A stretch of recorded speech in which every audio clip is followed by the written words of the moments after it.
you can't develop a process for that task until you have a role, somebody who's dedicated to that task. It just Right. can't happen. It's just too much inconsistency, too much challenges in communication.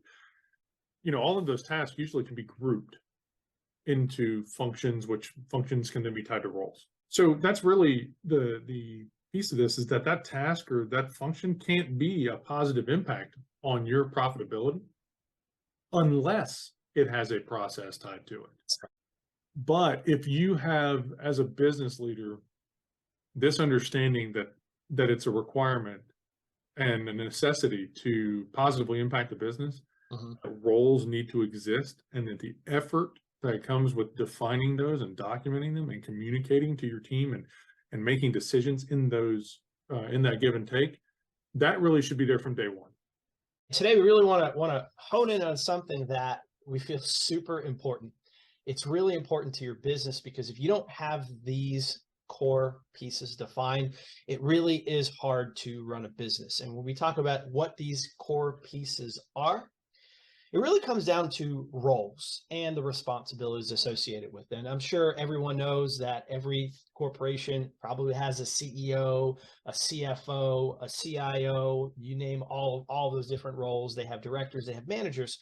And while those are titles and most people resonate with, it's really important to understand that titles are one thing, but the responsibilities and the roles associated with those titles are really the pieces that are going to drive success of an organization. We've told you before that there are really two main pieces to consider, especially when you talk about technology with your business. Number one, how do I leverage technology to have a positive impact in business from a profitability standpoint? And number two, how do I leverage that to reduce risk that could impact the profitability to my impact equation? So as we dive right into this, Mark, from you're really boots on the ground. You work very closely with a lot of our customers. What can you say about the concept of roles in the business today? What are you seeing more and more as you work with individuals?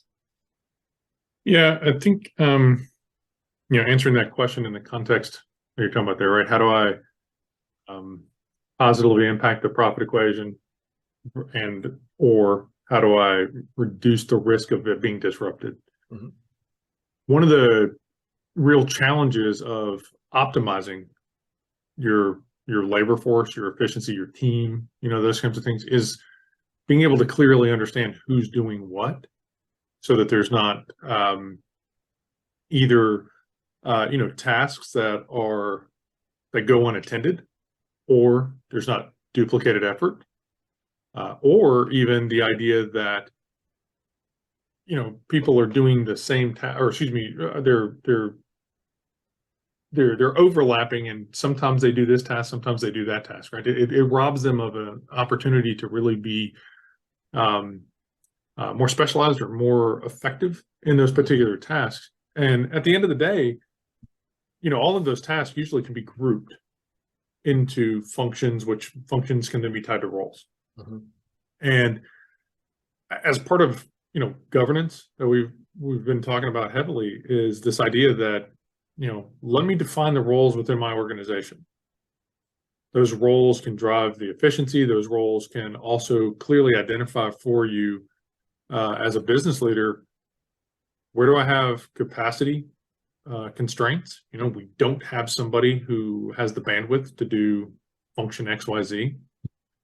Where do we have maybe skill constraints? Like, we don't have the expertise in our organization to be able to achieve that particular role or function. And that's where you as a leader can start to make some plans about how do you do that. Do you upskill somebody in the organization? Do you reach outside the organization, to get maybe like a contractor or a fractional provider, something of that nature? But how do you solve that gap? But then part of that equation for you as well is, again, depending on the size of your team and the complexity that's required, is which roles are the most important, which functions are the most important, which ones are having the most impact on the business. And it's really hard to have that clear evaluation from a top level perspective if it's all mixed together. If sometimes this is getting done, sometimes it's not. sometimes this person's doing it or this department's doing it, sometimes this person or a department are doing it, and it makes it difficult to have clear lines of sight to what the impact is on the business. And I think, you mentioned it, and I'm going to highlight this because I think it's so important around governance, right? I mean, this is probably one of those pieces that really has to be ironed out as you're going through that process. It's one thing to understand tasks that have to get done and functions of a business, but you also talk about responsibility, right? So, as you scale up your organization, if there are gaps and things that are not happening, you have to understand the role in your organization and the person who's filling that role that you need to go to address it, right? You mentioned before that sometimes there's repetitiveness, or you have two people doing the same things, right?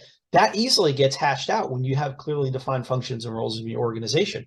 And you should have, as part of your governance strategy, areas of the business that have that broken down approach. So you lay out all the tasks and functions of your organization, and you figure out, okay, which of these really go together with one another. Okay, once I have that, then there's really a role that should consume that, or that should be overarching of this area of my business. And then that eventually, if you don't have the capacity in your organization, you go to market, you find someone that can do it, whether you said it before, fractional or a full-time role. But again, I think for me, this is a big part of governance, that if you don't take the time and the effort to parse and plan this out as you're growing your organization, you're going to run into trouble really fast. And quite frankly, you're going to hit a ceiling in terms of what you're going to be able to do from the goals and the business objectives you set, because you don't have those things clearly defined. Yeah, if you have a task, right? You can't develop a process for that task until you have a role, somebody who's dedicated to that task. It just can't happen. It's just too much inconsistency, too much challenges in communication.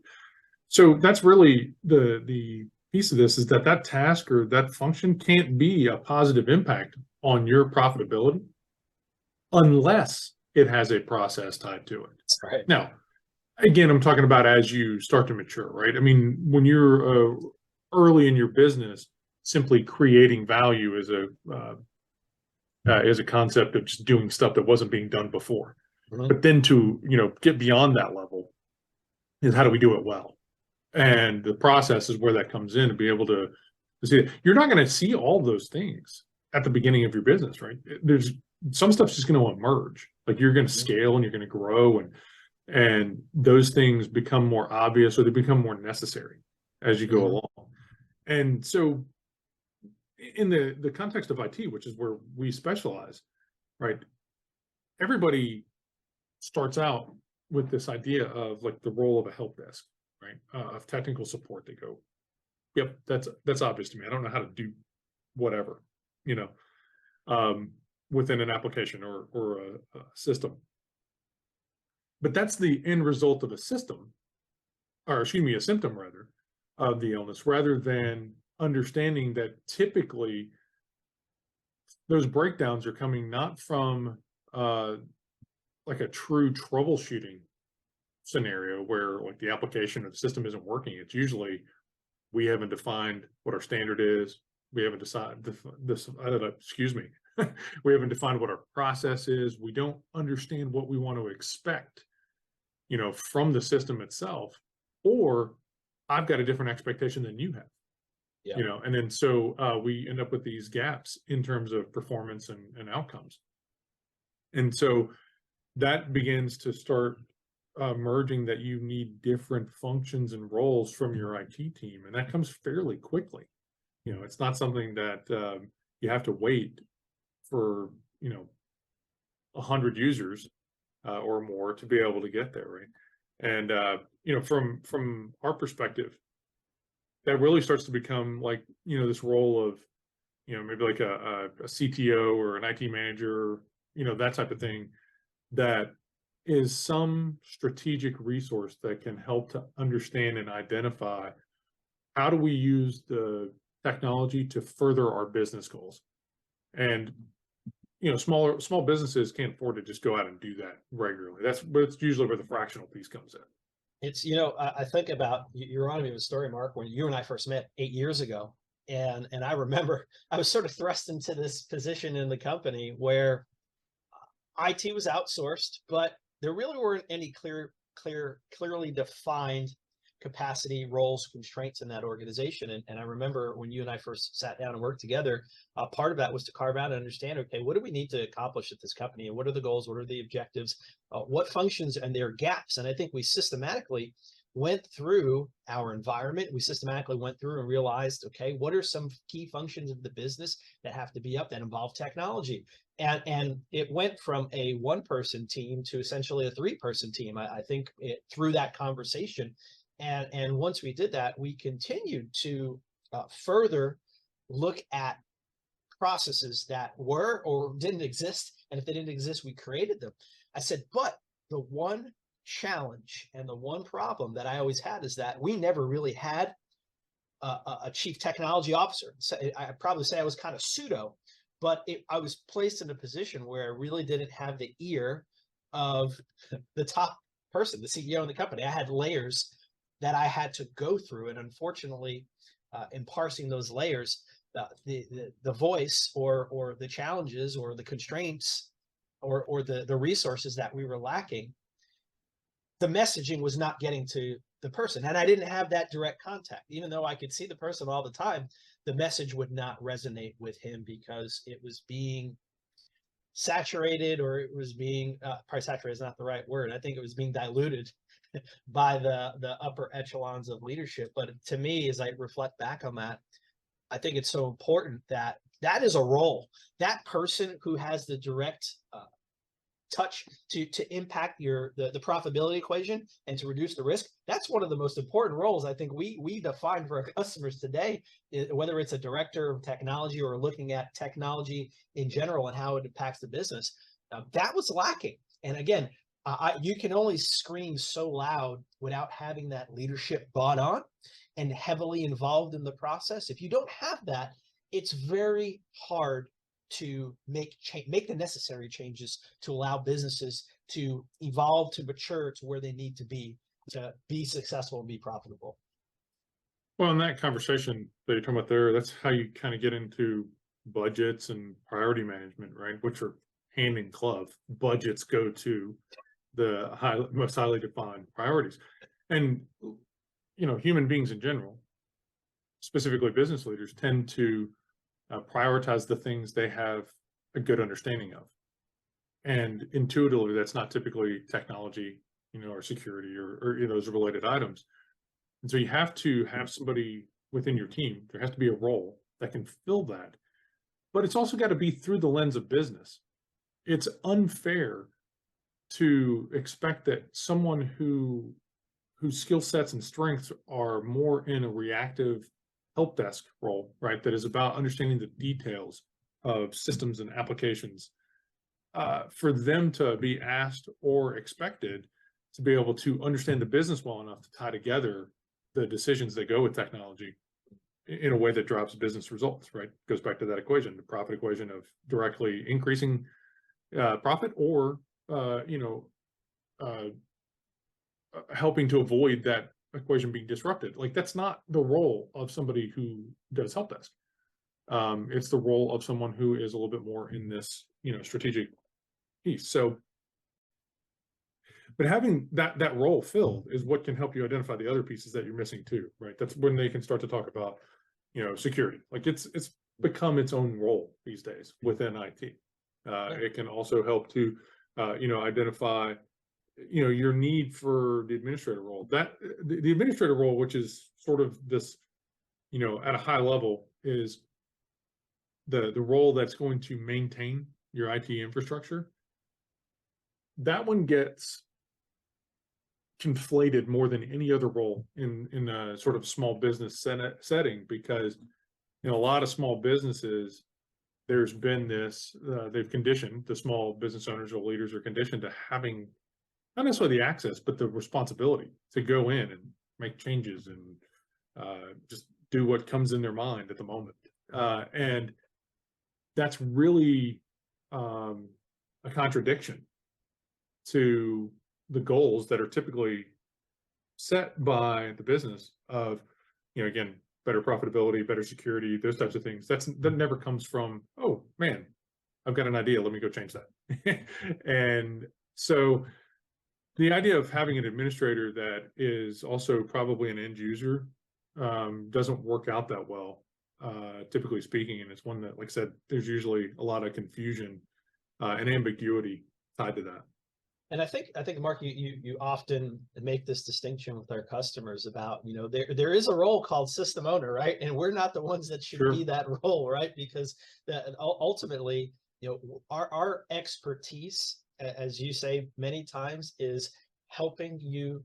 We are experts at helping you use the technology to impact those business objectives in the profit equation, right? But at the end of the day, we don't. While we take the time and effort to understand your business, we are not your business, right? You own the business, and part of owning that business means you're the one who's going to determine where this fits, right?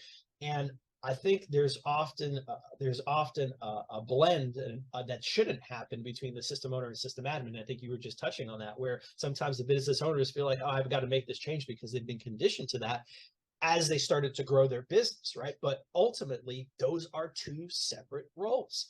You have to allow the administration of the business to operate separately, because that essentially is the execution of you as the system owner. It's the execution piece of that. But if you're making the decision, you shouldn't also be handling those changes in your environment, because it's not good practice, number one, and number two, you're stretching yourself. We talked about this earlier about multiple people touching the same pot.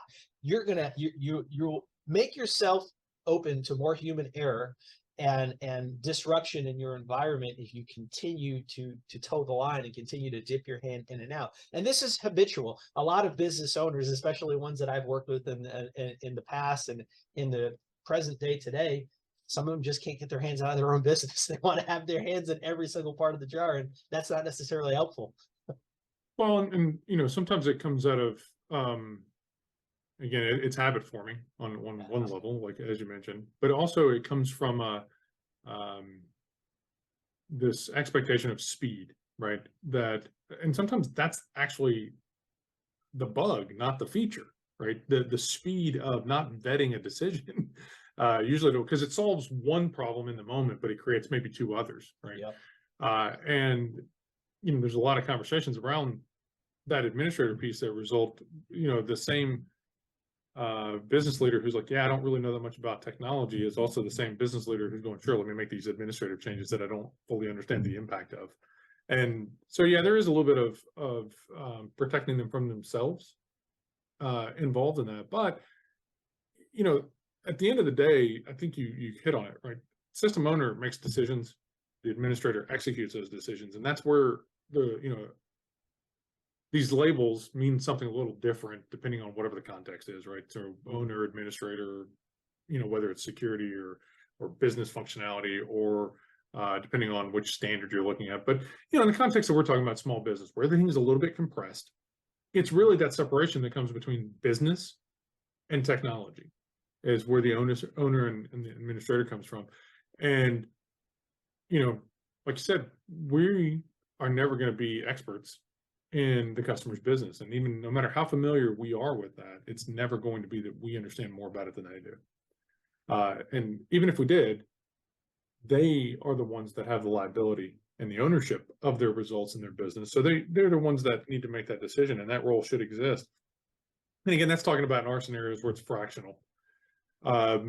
Even in a scenario where you have that role being filled by an internal employee, the same things or the same concept should hold true, right? Which is this idea of separating, the person whose strengths are the business and understanding what it is that the business objectives are and what the needs are, versus the technology of it, which is, okay, here's how we implement and execute on what you're doing so that this can support and align with those business goals. That's really the essence of what we're talking about, separating these two roles. Sure.